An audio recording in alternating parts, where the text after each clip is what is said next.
Are we just audio? You can be seen. I know. Are you just audio? Are we? Is the interview ultimately going to be just audio? The folks can see me on stream. I don't think I can pass my camera Oh, over okay, on that's Zoom, fine. unfortunately. That's fine. That's fine. So I'm streaming in live to you guys, video wise, and I'm just hearing you. Are you streaming live somewhere right now? Yes, Oh shit! I'm live. you Where am are. I? You're live. What up, you guys? Jason Paige here. Live. I got my coffee. I'm ready to go. Come on. Oh my heck. Um, I'm nervous as heck, man. Honestly, I'm gonna be completely honest with you. But Don't be nervous. Don't be nervous. don't be nervous. Don't be nervous. I'm trying my best. Yeah, let me get a little better light on me. There we go. So Good. I'm not sure if you remember, but there was a concert that you did in my city called Video Games Live. Yes. Um, Which city? this was in Winnipeg. Winnipeg. Winnipeg. That's Canada. Yes, correct. So, I ended up first meeting you due to the costume and cosplay contest that they had before the show. Oh, cool. What were you dressed as? I was the Skull Kid from Legend of Zelda Majora's Mask. You came backstage and you saw everyone's costumes, and at the very end you said everyone's costumes was really cool, but you pointed at me, but you said, but this guy's gonna win. And I did you win? I did. Yes. You liked my mask so much that you vlogged it too. Oh my god. Yeah, I shared the photo with everybody beforehand, and it was yeah, it's a moment I remember this entire time, like absolutely crazy. Dude, that's great. That's great. I'm sorry, I'm still just getting my cell phone selfie stick stabilized here so that It's all good. works well. Otherwise, it's not balanced. I don't have the prop. I go through selfie sticks like once every 2-3 weeks. The thing breaks, and I've got a drawer of selfie stick parts that I assemble the best one together I can. So there it is. I got the best one, but it doesn't have any feet on it. So there we go. Now we're taped in. We're good, and my shot is good. Are you prefer me horizontally like this? Yeah, this is great. Cool, cool. So B Flat, you're streaming right now, Winnipeg to your people up That's there, correct. to your people all around the world. That's correct. We have folks from the UK, United States, Canada. We have some folks from Australia, New Zealand. Everyone's everywhere. Cool. Holland. And what is the focus of the channel? So I can focus myself for this interview. So I really enjoy when I do gaming, I do tips and tricks. But another thing that I really enjoy doing is I like getting people, voice actors, game developers, now singers, onto the stream to connect communities with like people's heroes in their favorite genres, games, and everything. And Twitch is where you do it. Yeah. What is your Twitch stream? I'll just go to it. So I can see us going on right now. Tell you up in the basement isn't necessarily Twitch.tv/ Bflattend. BFLATT. ENED. That's me. Bam. Sorry, unless I've got a time machine, this content is unavailable. Nope, sorry. NED. NED, sorry. No, you're good. You're good. I have a typing problem. There I am. There he is. Are. Hello. We're live. Stream of a stream. Very good. I can center myself now. Sorry, I was off to the right there. Great. Now I'm just distracted by how well I look in the frame. Twitch. You look great though. Twitch is. We were just discussing this platform, and maybe you can fill me in and be an advisor to my Twitch experience. Sure. I am I have a Twitch channel, and I've only done a couple of streams on it. I've been doing my loop jams is what I did. And I was considering getting back on Twitch just because the interaction with the fans is more robust. And I just did a song for Amaranth, What? and she's a Twitch superhero. I remember right? seeing you posting about that. Yes. So does it work like, is there like the thing with the raids where everybody that's watching right now at the end of this stream will get thrown over to my channel Yeah. if I'm on? Yeah. Because then I can have Amaranth throw everybody over to me at some point as part of my, cooperation with her. But I don't know. I heard something about her getting banned or suspended or something because of some kind of because of her fight or something like that. I'm not sure. I haven't investigated, but is it a safe place that where are you just constantly worried like, oh my God, Jason's picture in the background is there, or oh, there you are. all the various things, give me the rundown. Should I be here playing Pokemon games starting from the first one and having everybody watch me try to figure out what's going on in the Pokemon universe? I think everybody would watch you play Pokemon Generation 1 all the way up to the new games. I'm positive. That would be a thing. Would I be, can I compete with Amaranth and all of her followers? You think I can, I can take over this 100%. platform? 100%. How often would I need to be doing it? Honestly, I like to stay consistent, like 5 days a week, but that's a full-time schedule already as is. So 2-3 days is pretty comfortable, I would say. Right. For an hour each day. Yeah, why not? As long as we keep our boobs contained, we're safe, says Rosie. Thank you, Rosie, for that information. That makes perfect sense. I will keep my boobs contained for this. Yeah. Yeah, Amaranth is boxing somebody in Spain. I think that's what's going to happen. And I think some kind of, I don't know, that's promoting violence or something like that. The fact that she's boxing in an official boxing match, training to actually box for real, is against the Twitch policy or something. That's interesting. I'm not sure. Anyway, this is cool. I love the chat, watching all the chats going out. The Twitch rules are out of whack, says Delta Sapphire. Thank you. If I want to compete with Amaranth, we might need to invest in a hot tub. Yes, let's get a hot tub. I'm down to get in the hot tub. I get in the hot tub with Amaranth. That would be great. I do my Twitch stream. Sorry. No. Beep it out. We don't want to get censored. Oh man, this is great. What is so your, cool? So you are gaming. You do the inside scoop on games, and like cheats and little ways to find your way around a game. What is your game that you play the most of? So I've been really enjoying a game called Temtem lately. It's kind of like Pokemon, but they have a little bit of different mechanics in it as well that differ it between the two. Yeah. There's a few other games that I've got game keys for as well, so I get to play those in advance and then make content on them, and then they're all ready to go for the official release. So that's also really cool.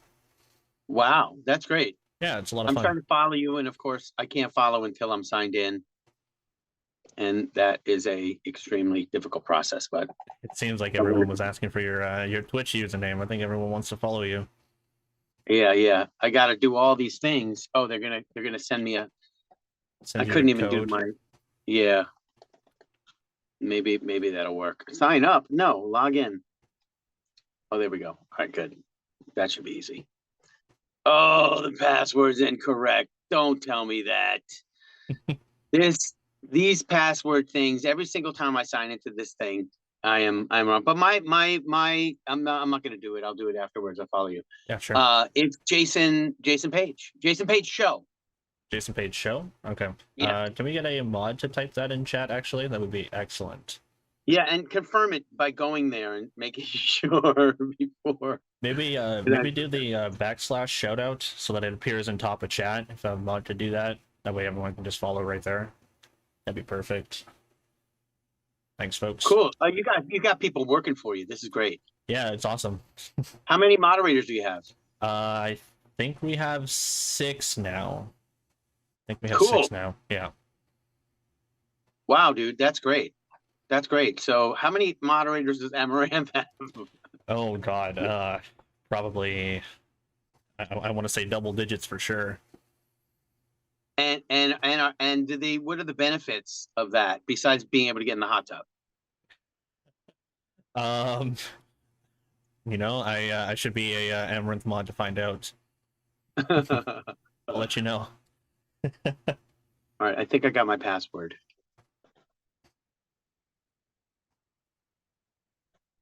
There it is. Let's see. No. Doesn't like you. It doesn't like me. I actually copied the actual right password, and it's not allowing it. All right. Well, we'll get onto it later. What did you have planned for us today? So before we connected on video today, I actually asked everybody if we could write out some pre-made questions to fire off in your direction if you'd like. Oh, cool. All right, I'm signed in. You're signed in? I'm signed in. You made it. I'm following. Be flattened. I'm Hey, subscribing. there it is. You. Let's go. Subscribe, $4.99. Oh wait, that costs money. How many subscribers do you have, bro? Oh geez. Are you not allowed to say? Not allowed to say. That's personal information. I Do they guess it say? Is doesn't that a public thing? Does it say where you do that? It used to. They don't do that anymore though. Right, because then we're like, God, this guy's making fucking $7 million a month. What the hell?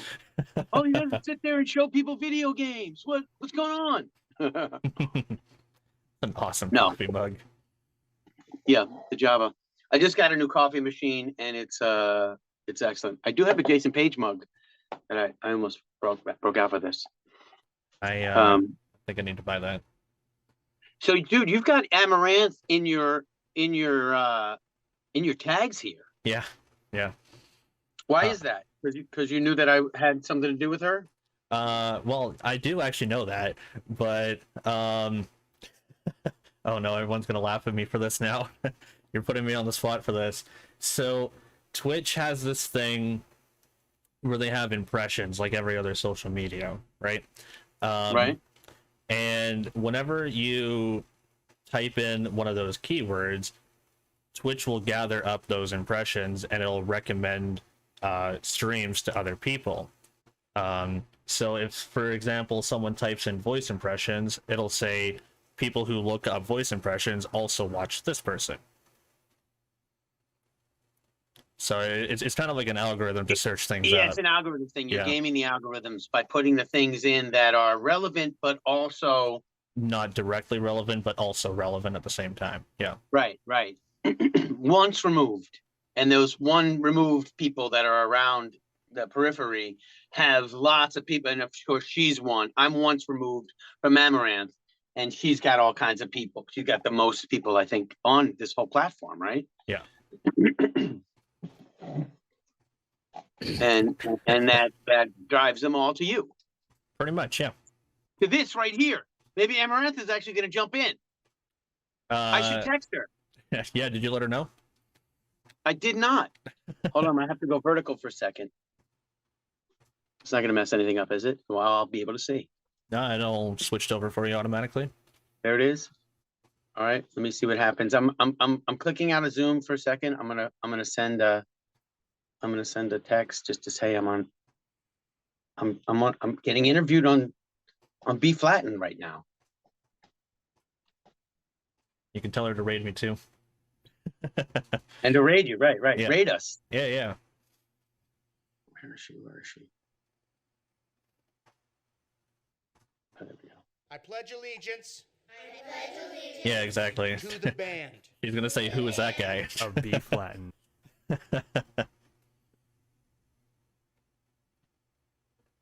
Twitch be flattened. Twitch.tv/be flattened. That's me.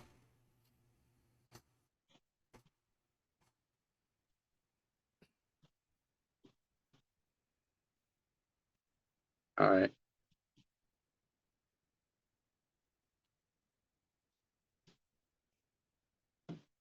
There we go.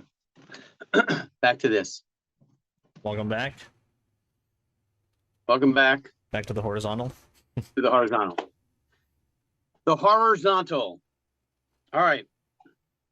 Here we go. We get the light bulb in the background so people get good ideas. It's one of my many line drawings. I can control a Sharpie, but I can't control a paintbrush. So I have a whole bunch of art that I do, as you might have seen some of my hats or shoes or other clothing items, and my artographs that I actually draw on Pokemon cards. Mm-hmm. I brought in here. I don't have them here. And that's one of my drawings behind me, the light bulb guy. Someone was actually asking earlier the rarest Pokemon card you have, and I just told them that you sign Pokemon cards. So I would say anything signed by you is probably the rarest. Mitsuhira Arita is a rarer Pokemon card. Well, no, actually, he's been signing for 25 years. So he's probably signed more, but I'm trying not to be the rarest. I'm trying to get the Guinness Book records for signing the most amount of Pokemon cards. I figured out there's over 1 billion Pokemon cards that exist in the world. I thought, oh my God, if there's 1 million people, this is when I first realized I could even sign Pokemon cards. If there's 1 million people out of the 1 billion people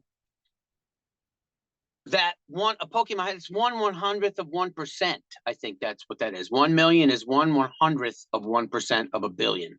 So if 1/100th of 1%, my math might be off. Right, 100 million is 1 billion.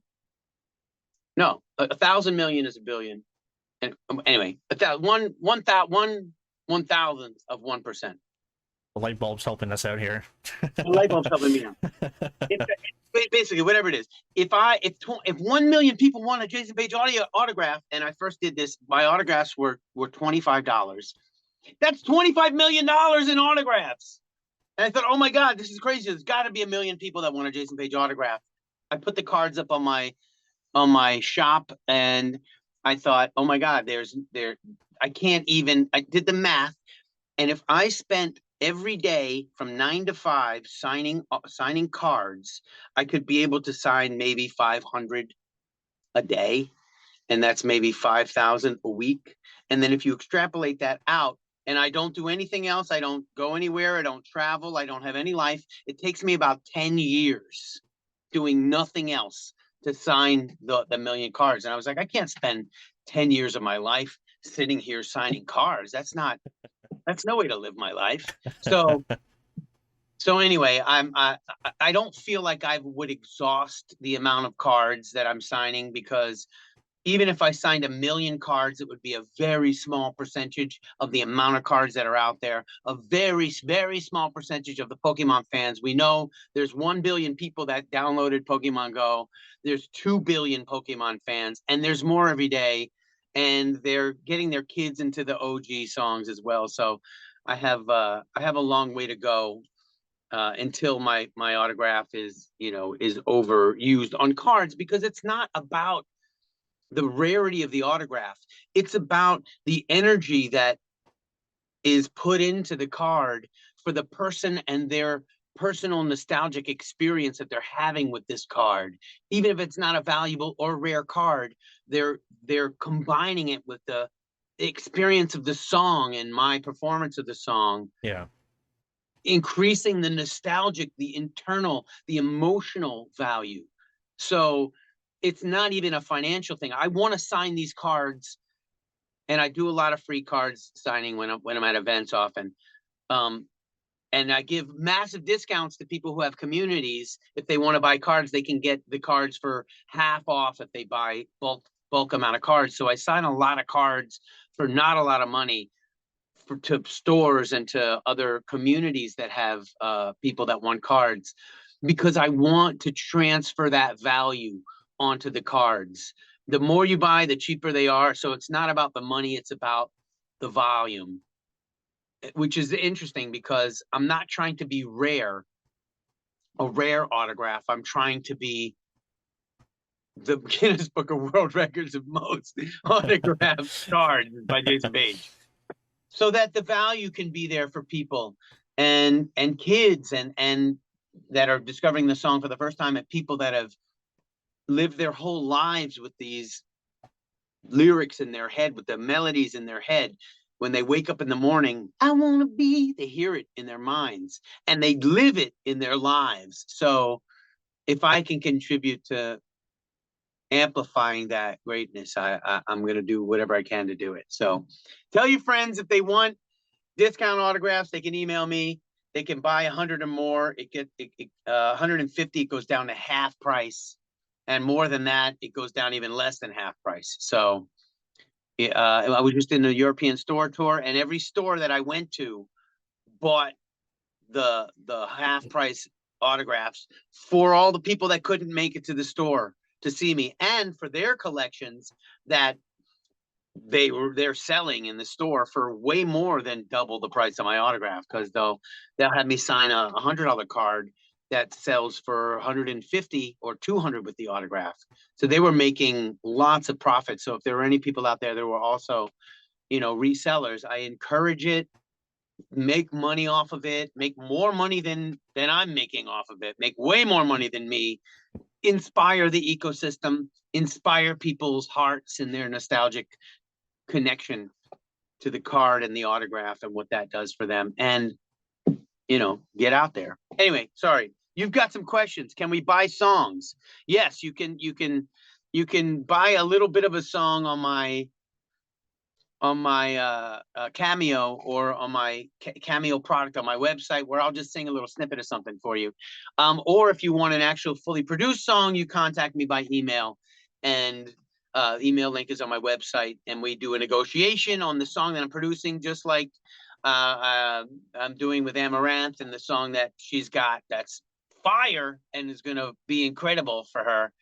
And I produce, I write, and I perform songs for people. I perform songs for a new card game called Nostalgics, a new card, a TCG World metaverse called TCG World, another NFT game called Devolution, and many other theme songs where I either voice the theme song or I create, promote, produce, and write it. And I just produced and wrote a remake of one of my own theme songs. Lego Mania was a theme song that I wrote for Lego with a partner of mine in 1995.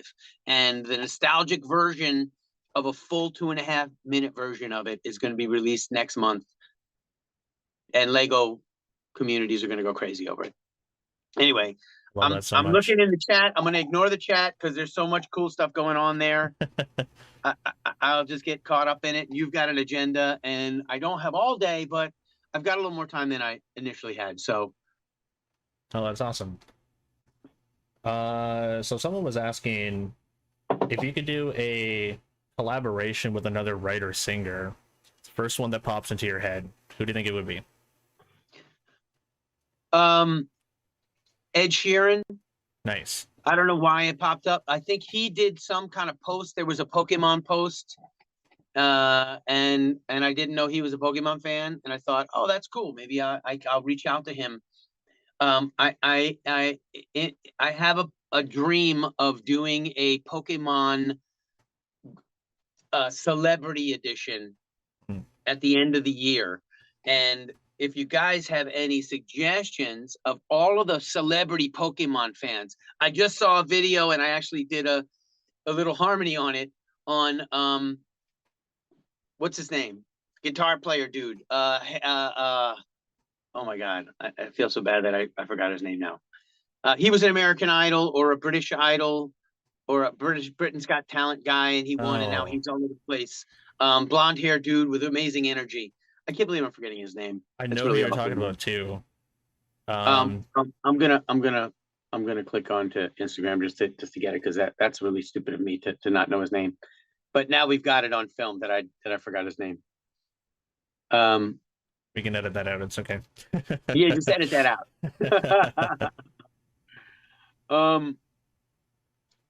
Where is he? Here he is, Sam Ryder. Oh yeah. Sam Ryder. Pretty cool. But so so I did send him a message. I didn't get a response yet for him to participate in my celebrity version of the Pokemon theme song that I've got planned for the end of the year. I'll do the whole thing imitating all the celebrities if they don't want to join me. But I'm looking for Steven Tyler. I'm looking Yes. for a Pokemon rapper, famous rapper that likes Pokemon. I think Logic is one of them. I'm looking for, it'd be cool. Slash was in my Pokemon theme song. I mean, in my Black and White performance, and I hadn't considered a guitar solo in there. So yes, we're gonna throw Slash into that as well. He doesn't know that he's done a collaboration with me, Slash, because he was in the front of the stage and I was in the back of the stage for the Michael Jackson Black and White thing. But we have done a collaboration officially. And I've collaborated with Steven Tyler. I was thinking maybe Enrique Iglesias might want to do a couple of verses. I hear Miley Cyrus is a Pokemon fan. Yeah. I've never done anything with her, but that's a good one. I don't know any other Pokemon fans that are going to be in there that are really cool. You know who else is a Pokemon fan that I might try to get? Tory Lanez. You know Tory Lanez? Yeah. Tory Lanez actually did reach out to me on Instagram, and that's a possibility, but he's in some other kind of stuff right now that I don't know if he'll be able to participate. But I know it's a Bohemian Rhapsody style Pokemon song that moves into all kinds of styles, like from reggae genres. to rap to choral to orchestral to rock to a cappella to piano ballad. It's really a cool Pokemon theme song. I love that. It'd be nice to have all of the Pokemon celebrities in there. So, but Ed Sheeran will be one of the guys because I think he is a Pokemon theme song, Pokemon fan. So, I think good question. I think Jonathan Young would be another cool one. I know you did a song with him. I've already done the Jonathan Young Pokemon theme song collaboration. Yeah. I have reached out to him to do Pokemon Go theme song, which I wrote of mine, Jonathan Young version. I don't even have to be involved in it.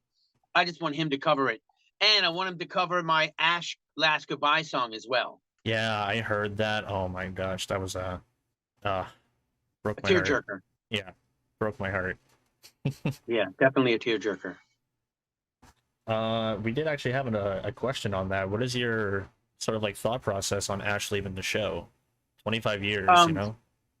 It's funny. I just did a skit on this in a comedy skit called This Week, and it was a real life character, Ash, and it was me as the boss coming in saying, Ash, we got to move on.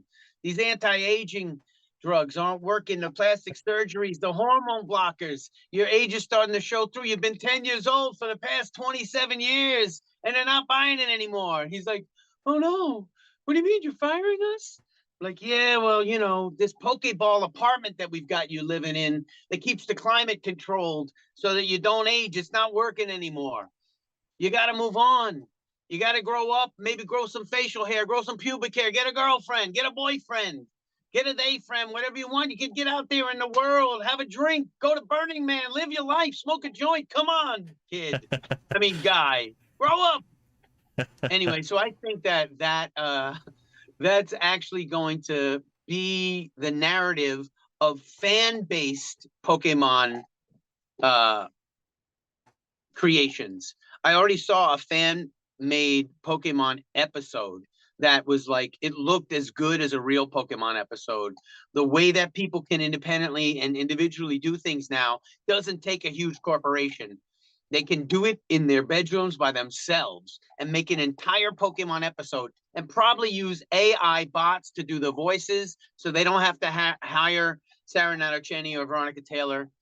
And they could probably just redo the Pokemon theme song with a Jason Paige bot singing it and, you know, have the AI create the art and write the story in a Pokemon story as well, but change it to Ash growing up. I mean, I think there's endless possibilities now. I think AI is going to really hammer the creative worlds in a way that is going to be really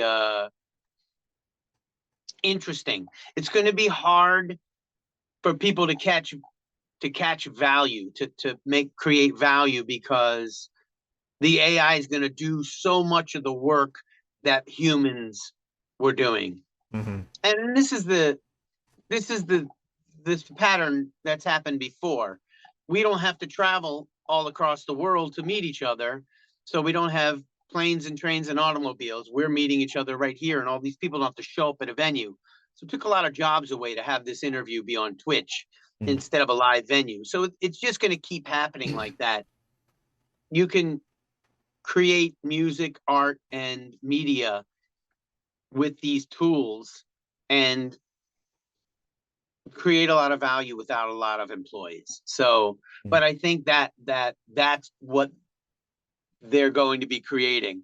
Narratives about Ash moving on. Ash is probably going to have his own series of fan-made Ash moving on situations. Ash moving on stories. Yeah, like a 17, 18-year-old Ash would be like an incredible like journey to start, you know? Gotta grow some facial hair, grow some pubic hair, get a girlfriend, get a boyfriend. I could see that being on like SNL or something for sure. That was pretty funny. much what it was. This was an SNL type sketch show that was written that the week of. We got the scripts on Wednesday night, we read through it, and Thursday night we showed up, staged it, and performed it Thursday night. It was an incredible experience, run by one of the founders of Second City, which is like a rival to Saturday Night Live. His name is Ron West. Mm-hmm. He's a comedy superhero and a great writer and a great director. So anyway, yeah, that's what I think of Ash. It's already awesome. put out. So this one was actually from myself. This Cool. is this is a very nerdy music thing, and I'm sure you're probably aware, but folks in chat may not be aware. There's a thing when music is written, it's called common meter. I'm sure you've probably heard of that, but for folks who haven't, common meter is something where when a song is written, it switches the syllables between a stressed and unstressed syllable between each other, and it allows for other creations of songs to be made off of that. Why is that relevant? A lot of religious hymns dominate common meter, but ironically the Pokemon theme song is also in common meter as well. So you can interchangeably change a song like Amazing Grace and the Pokemon theme song, and you can mash them together, and it's absolutely crazy. I think a live version of that would be really, really cool. You know, Amazing Grace, how sweet the sound that saved a wrench like me, and then you can change that back. I wanna be, you know. Yep. Well, what you're talking about is the basic simplicity of music. Most music comes down to very, very simple. Well, in Western music is the 12-tone scale. So there's only 12 tones. Now in Eastern music and other kinds of music around the world, there's notes in between the notes that it's hard for a Western ear to hear because we've been trained on this. And the common time is what most 98% of music that you hear is written in this common time. And it's common because it's easy for everybody to follow. It doesn't take any thought. It's boom, boom, boom, boom, boom, boom, boom, boom, boom, boom, boom, boom, 1, 2, 3, 4, and that's it. It's not 1, 2, 3, 4, 1, 2, 3. It's not, the beat is right on the downbeat's on 1, and it's not 1, 2, 3, 4, 5, 6, 2, 2, 3, 4, 5, 6. It's just 1, 2, 3, 4, and it just allows for just a primary way that music is created. It's the square, the exact square of 4 beats. 1, 2, 3, 4. You go around the block the same way every single time. There's crazier stuff where you go around the block and it's 7 beats. 1, 2, 3, 4, 5, 6, 7, 2, 2, 3, 4, 5, 6, 7, 3, 2, 3, 4, 5, 6, 7.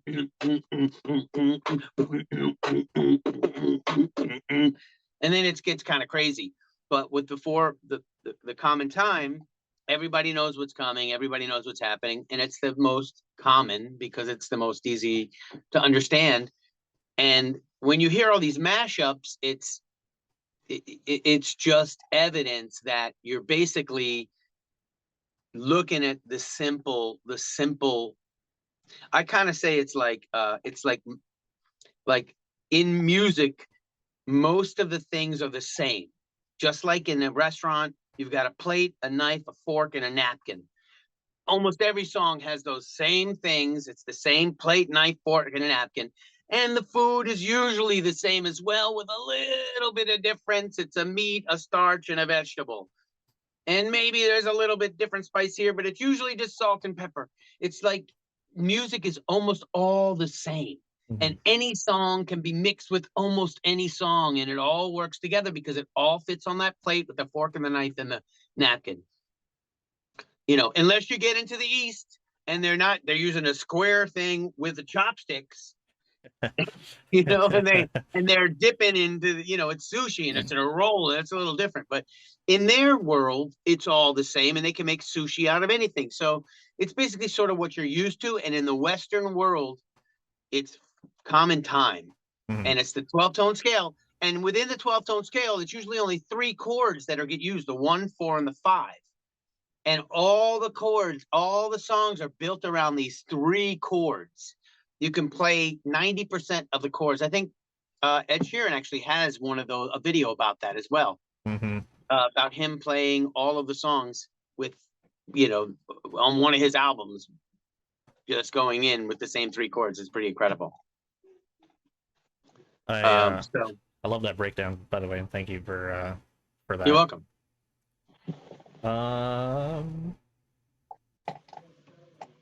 Other voiceover work for games besides Pokemon, have you been involved in any? I'm man number 3 in Deadpool, which is look out! Oh, hold on, I gotta say goodbye to these people. Goodbye, you guys. Thank you so much for coming. I really appreciate it. Hopefully we'll get online soon. I'm on Twitch right now, so we're exploring this. He's gonna be my manager. We're gonna make me super famous. All right, let's do it. We were discussing Twitch earlier. Oh yeah. To get online on Twitch, and they were like, "Yeah, play Pokemon games. You should play the beginning game all the way through."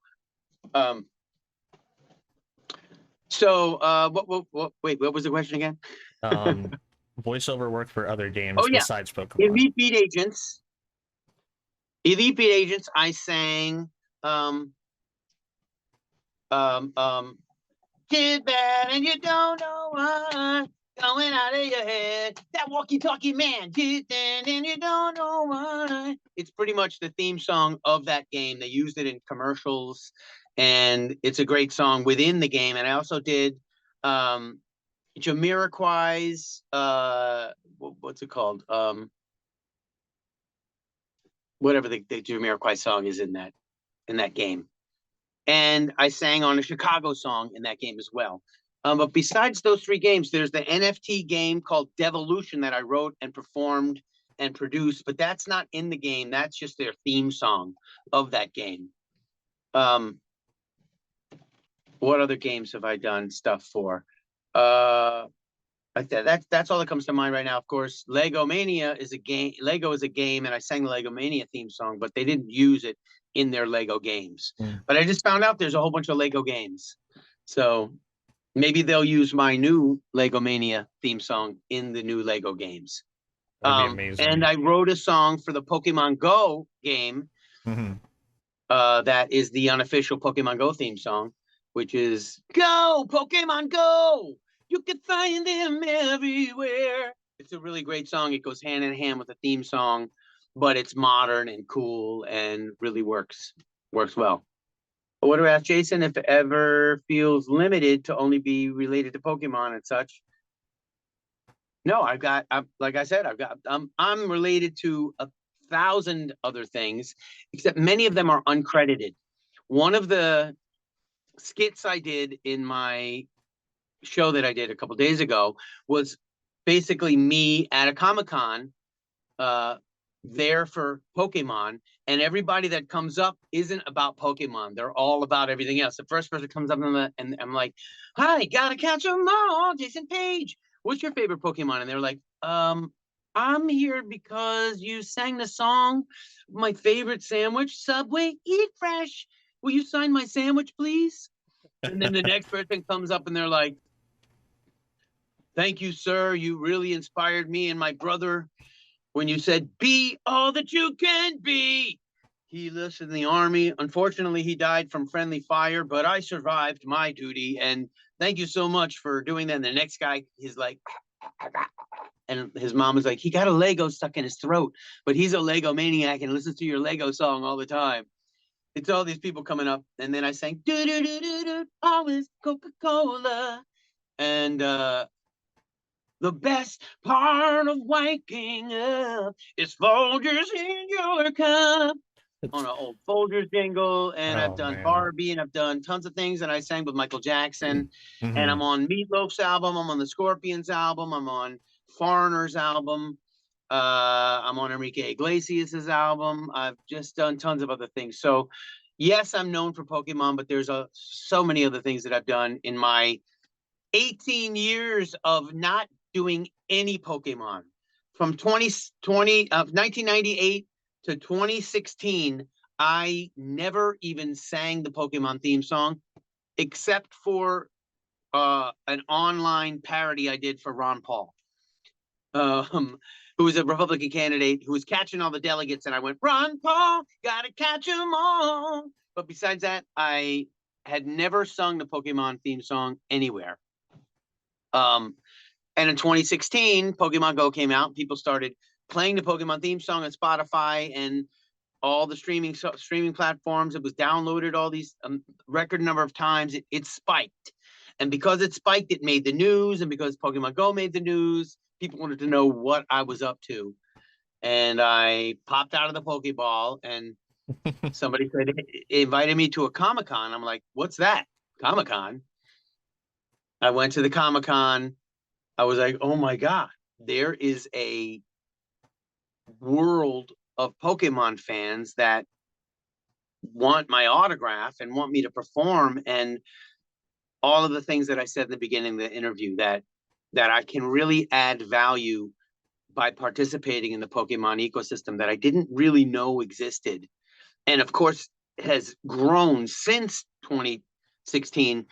A lot of people didn't know how big the Pokemon ecosystem was until Pokemon Go came out.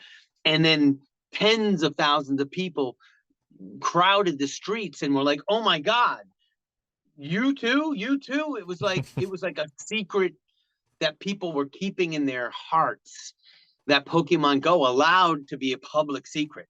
And now that secret is extended into adult collecting and serious value creating in the Pokemon ecosystem by creating channels and creating art and creating content for the world to share in that massive Pokemon ecosystem that was just like, "Oh yeah, I used to like Pokemon when I was a kid, and I play the games privately on my Twitch streams, and I collect the cards, but nobody really knows." And now those people are like superheroes in the community, and I partner with them, and I go on their channels, and I sign autographs from them, and I go to the events and meet them, and it's an inexhaustible supply of people. Over 2 billion people is what my estimation is of how many people are in this world. And I have profound gratitude that that the thing I spent 4 hours on 25 years ago, people spent 4,000 40,000 hours on in their lives, creating and loving the experience that they had with Pokemon, and now creating more content in the world that we can all do. And I'm trying to catch up, to everybody that was doing it their whole lives. You were mentioning a lot of your other previous workings besides Pokemon. Like there's Aerosmith, Michael Jackson, like over 100 TV jingles, Dwayne Johnson, The Rock movies, Meet the Yeah. Spartans. I remember watching that. Here's to you, King Leonidas. Yeah. There's just there's so much that's it blows my mind. I was doing a lot of research before today, and just seeing everything popping up, I was like, wait, I know this, and there's a lot of gems and treasures that pop up too. Like, Yeah. it's incredible. Hellbender's Christmas special. You know that? Mm-hmm. That's a great one.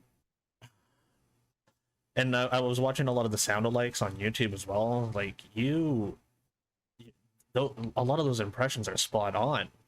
It's your vocal range is out of this world. Part of the jingle requirement when I started doing jingles in 1995, and they would send us the requirement. They would be like, it's like Pokemon. They got a brief. They wanted a young rock sound, or sometimes they would say, do we want it to sound like Ray Charles? And be like, all right, well, I can do Ray Charles because I sang backgrounds for Ray Charles. Georgia, the whole day through. So I would make my voice. All right, we got 12 minutes. Because we got to get out of this Zoom account in 12 minutes. Okay. Just making sure. So basically, I've learned how to. Uh-oh, sorry about that. Sorry about that. You're back. I'm back. I learned how to manipulate my voice in all these various styles. And so a lot of the sound alikes are basically auditions for gigs that I didn't get, where they said, hey, we want somebody to sound like Green Day. Do you have any Green Day samples? And I'd be like, no, but I go get a karaoke track, and then I'd study it and record just a few bars of that karaoke track, send it to them, and see if I could get the gig. And oftentimes I didn't get the gig, more times than not. But over the years, I developed a repertoire that I could put together in that sound-alike form. And one gig was actually a gig for a show called Rock in a Hard Place that was hosted by none other than Meatloaf. And he basically asked you a question, and if you got the question right, then the answer would be a song. What was the Meatloaf song that debuted in 1979 about a house? And the answer would be Not a Dry Eye in the House. And then they would play, well, there's not a dry eye in the house after love's curtain came down, which was the Meatloaf song that they didn't get from Meatloaf. Even though Meatloaf was the host of the show, it cost too much money to buy Meatloaf's actual song to just play that 15 seconds. So they had me record over 200 sound alikes that were 15 seconds long. And they would play them after the person got the answer right or wrong, as the example of and even Meatloaf's own song on his own show was too expensive. He wouldn't give them his own song as the answer to the question. So yeah, I have developed this skill, and thank you for doing the research. That's really cool. I appreciate that. I've been delving and diving to prepare myself for today, and it's incredible to see what gems pop up. And the one that highlights for me is Somebody's Watching Me. That is completely spot on. I always feel like somebody's watching me. Yeah, that's no privacy. Oh, it's two guys at once. It's Rockwell and Michael Jackson. Mind blowing. And the other one was Seal, Kiss from a Rose. Oh yeah. baby, I compare you to a kid from a road on a way. That's mind blowing to me. Those caught me off It's not guard. only my voice, but I'm trying to also manipulate the audio recording as well. They use a certain type of microphone, certain type of VQs and delays and reverbs that if you use those, you can get closer to the original. Mm-hmm. Anyway, give me the most valuable questions. If you got any most valuable questions, you're seeing anything in the chat, because we're gonna have to wrap this up in a few minutes. What's Okay. that? Was that the Jack Black version? No, I Um, have been asked to imitate Jack Black. It's unbelievable, the greatest combo. And I just did a Jack Black.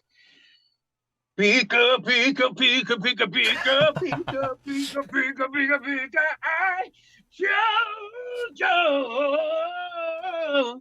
But with pika instead of peaches. I love that.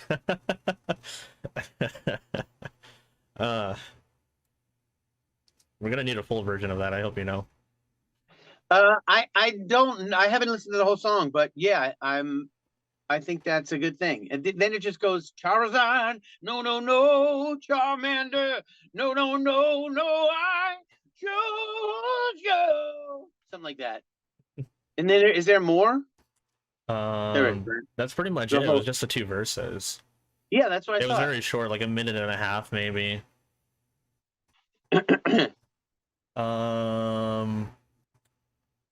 I guess this was a big one. Advice for musicians starting out or continuing. Good. The starting out or continuing, I'm a continuing, and it's the same advice for starting out. There's more going on now to take advantage of in the social media worlds to spread whatever your unique individual voice is. Do your unique individual voice and spread that through these incredible social media channels where you can gain followers and give exactly what you do to the exact group of people that wants what you do, and not have to do what I did back in the day. It just twist myself into any kind of configuration that anybody out there might want and be knocking on doors trying to satisfy whatever anybody wanted, but satisfying myself and my own unique individual voice, and then find the audience that resonates with that individual voice. That's what TikTok is basically. Their algorithm really promotes that. If somebody likes to people to sing classical music with Chinese accents, they're going to have a way to show that algorithm. That algorithm is going to find those people and connect the people with the people that want that. Whatever it is you do, you have an audience out there that can find you. And then there's 100 ways to monetize once you have that audience. You find the best way that you are comfortable monetizing, whether it be, as a brand ambassador or selling stuff or getting people to your own website or donations or, cameos or whatever you do. There's a million ways, but the people that love you will buy from you. And the people that love you are out there. Even if there's a guy on TikTok who just sings horribly, and the people just ask him to sing this song horribly and that song horribly, and he's just up there with a great microphone and a great video quality singing awfully, and people watch it and love it. So that's just him being himself, making money, being a musician in the world, representing himself. I mean, so just be yourself and find your audience. Thank you. Thank you, guys. I'm going to have to jump off of here. Okay. Future projects, Lego Mania, maybe on Twitch, me playing the Pokemon games, not knowing what I'm doing. Next week, I'm at Odyssey Games in Pasadena. And then the following week, I'm in Lompoc, California. And then E3 in Mohegan Sun. And then I got all kinds of stuff happening. European tours are coming up again. I'm going to do another store tour. And I am dropping every month a new song and video. This month, we're going to focus on the rest of this month and the beginning of next month. We're focused on Ash's Last Goodbye. Then we're going to move on to the Lego Mania theme song. Then we're doing my new song called Gamer, which I think would be very good to have on Twitch if I could build my following here. I could show that again. Amaranth is starring in my Gamer video. So that's going to be fucking huge. And then after that's going to be huge. And after that, we're doing another Michael Jackson cover, and then my own song, Love is a Frequency. Then my own song, I think then I'm going to do the Pokemon Bohemian Rhapsody remix. And then the following month, December, we're doing my anthem, which is One, the song about the Pokemon theme song. So that's it. That's the climax of the year. One song every month for everybody. Anyway, I'm going to have to go. I love you guys. Thank you so much for having me on. I appreciate this a lot. You have no idea. And someone around my 20s, thank you for being a childhood hero to myself and You're pretty welcome, much dude. everybody here. You're welcome. You have All right, yourself man. an excellent evening. Thank you so much. Thank you, sir. Peace. Take care.